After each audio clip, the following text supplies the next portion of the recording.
ప్రభుత్వ హాస్పిటల్స్ లో సదుపాయాలు కల్పిస్తున్నామని తెలిపారు కేంద్ర మంత్రి కిషన్ రెడ్డి.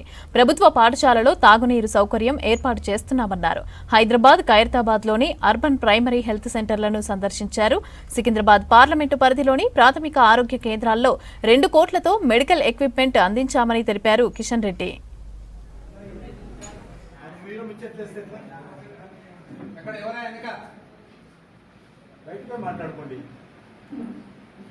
హైదరాబాద్ నగరంలోని ప్రత్యేకంగా సికింద్రాబాద్ కాన్స్టిట్యున్సీలో వివిధ ప్రభుత్వ ప్రాథమిక ఆరోగ్య కేంద్రాలలో హాస్పిటల్స్ లో కావలసినటువంటి పేషెంట్లకు ఉపయోగపడేటువంటి మెడికల్ ఎక్విప్మెంట్స్ ఇవ్వడం జరుగుతూ ఉంది. సుమారు 2 కోట్ల రూపాయల విలువైనటువంటి మెడికల్ ఎక్విప్మెంట్స్ అనేక హాస్పిటల్స్ లలో 2వ దశ ఇస్తా ఉన్నాం. గతంలో కూడా అన్ని హాస్పిటల్స్ కు ఎక్విప్మెంట్స్ ఇచ్చాము. ఇప్పుడు మళ్ళీ సెకండ్ టైం కూడా ఈ సంవత్సరం 2 కోట్ల రూపాయలు విలువైనటువంటి వస్తువులు ఇవ్వడం జరుగుతూ ఉంది. ప్రభుత్వ హాస్టల్లో కూడా విద్యార్థులకు ఉపయోగపడేటువంటి టాయిలెట్ క్లీనింగ్ మిషన్లు అయినాక డిజిటల్ క్లాస్ రూమ్స్ చేయాల్సినటువంటి పనులు వెనుకబడిపోతా ఉన్నాయి.